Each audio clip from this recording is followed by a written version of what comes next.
Welcome back to the channel, everybody. Thanks for being here. Thanks for stopping by. We got Coach Mike here, and all the charges have been dropped. So what today we're going to do is talk about a concept from a very famous judo person. I heard from a very famous judo person, Mifune, M-I-F-U-N-E, if you're trying to look up videos. This person, look it up. It looks like, if you don't understand what fighting looks like, it might look fake to you. Anyway, the idea is this is called the ball. Keeping our balance by thinking about a ball, especially when passing the guard. So if Mike will go down. So it's a very simple concept. So if I think about Mike as like a large kind of beach ball, the ball being about as big as he can extend his feet. So like if I were going to lean on the ball here, eventually, as I get on top of the ball, I become light because my weight comes over top of the ball. If I want to pass his guard, if I want to keep my balance while doing so, I need to make sure that my weight is on this side of the ball, so I don't allow the ball to roll me over top of it. And it's a pretty simple concept. I mean, if you think of it that way, it's pretty much easier to remember to keep your weight off of the person on the bottom. Because if I give all my weight to him, he can do whatever he wants to me. Now he can do literally anything he wants to me. So that's simple. Don't let the ball roll you over.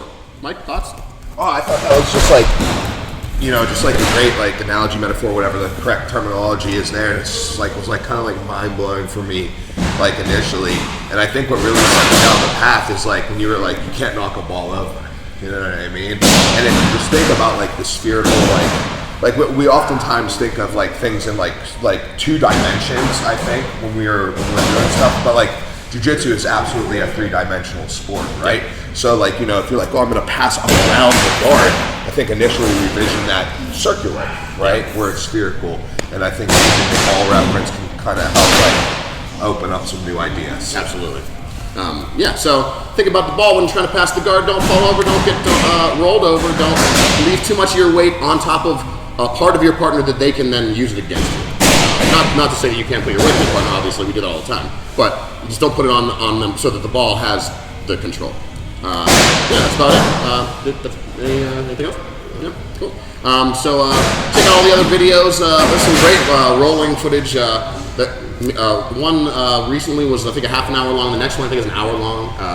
We do some really long rolls on there. So if you're looking to, and these pretty much non-stop rolls too. Yeah. Like It's not like we're doing 5-minute rounds. Like we stop for a submission, we obviously reset, and we try to stay within the frame of the camera. So sometimes when we notice we're out of frame, we don't necessarily like stop. We kind of like recognize and try to start like shuffling it back in the frame. But if you're looking for some footage of like some really long rolls, check out some of our rolls because I think they're pretty technically sound and really, I don't know. I get a lot just watching them. It gives you a different dynamic too, because a lot of times with the time constraints, right, that can change strategy on how you're attacking things. And when you remove that time limit, which we're like basically are removing the time limit, it allows for like a lot of different strategy, right?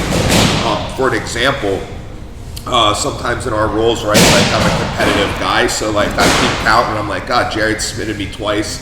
I need to get those back. Right, for the day, and I don't think there's anything wrong with that. I think that's just part of like what makes jiu-jitsu fun for me. Yeah. So I'll like often like take a peek up because we do have a time limit in a sense of when we need to be off the mat, right? If a class is coming up or something of that. So I'll look and I'll be like 22 minutes. And I'm like, damn, that's not enough time for me to get 3 submissions in because the way we can set it up, like a lot of like these setups, right? Like they're like long setups, like where I would like estimate like if everything went according to plan, it's going to be 9 minutes from where I am to submission, not factoring in like the backtracking I'm going to do when like the guard gets replaced and I have to like start back at that 9-minute mark. Absolutely. Just for an example. Yeah. So check out those rolls. Thanks for watching. Check out the Radical store and stuff, and come down here with us, have some fun, and